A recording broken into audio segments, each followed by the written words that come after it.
பஜார் நிர்மலா கஜேந்திரன். இன்றைக்கு நாம் பார்ப்பது தினை கருப்பட்டி கேசரி. இந்த கப்பில் 2 கப்பு தினை போடுறேன்.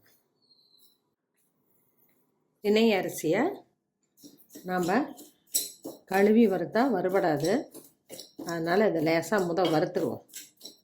வறுத்துட்டு 1 மணி நேரம் ஊற வச்சுட்டு அப்புறமா நம்ம குக் பண்ணுவோம்.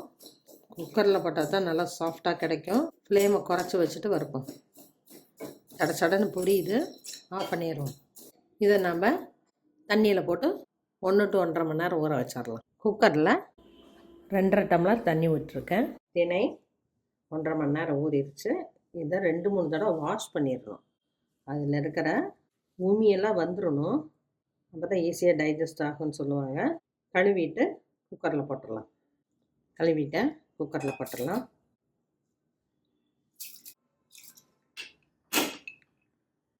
ஒரு விசில் வர்ற வரைக்கும் ஹை ஃப்ளேமில் வச்சுட்டு அப்புறம் லோ ஃப்ளேமில் 3 நிமிஷம் வைப்போம்.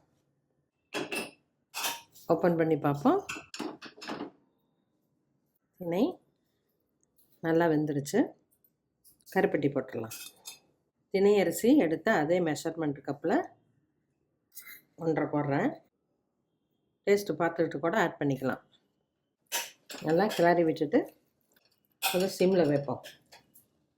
இந்த கருப்பட்டியை நம்ம தட்டி மிக்சியில் ஓட்டுனோம்னா இப்படி கட்டி இல்லாமல் கிடைக்கும்.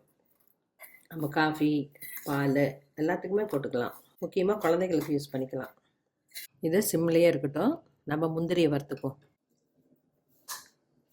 2 டீஸ்பூன் நெய் விட்டுருக்கேன். லேசாக சவக்கிறப்ப ஆஃப் பண்ணிட்டு இந்த சூட்டுலேயே கொஞ்சம் நேரம் வச்சா ரோஸ்ட் ஆகிடும்.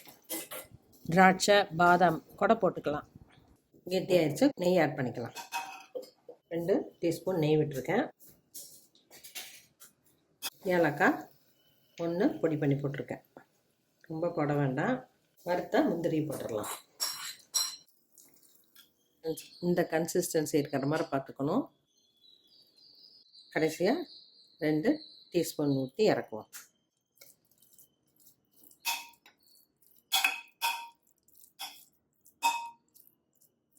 ரொம்பவும் தண்ணியாட்டு இருக்கக்கூடாது. ஸ்டவ் ஆஃப் பண்ணிடலாம். தினை கருப்பட்டி கேசரி ரெடி ஆயிடுச்சு. டேஸ்ட்டில் ரொம்ப நல்லாயிருக்கு. கருப்பட்டியில் எந்த ஸ்வீட் பண்ணாலும் நல்லாயிருக்கும். அதோட மனமே தனியாக தெரியும். கருப்பட்டி உடம்புக்கு நல்லது. நம்ம எப்பவும் பண்ணுற கேசரியை போலவே நல்லா பிறுபிறுன்னு இருக்குது. இந்த தினையோட கன்சிஸ்டன்சி கேசரிக்கு கரெக்டாக இருக்குது. நம்ம எப்போ ரவையை போட்டே பண்ணுறதுக்கு இது தினை ஹெல்த்தியான சிறுதானியம்.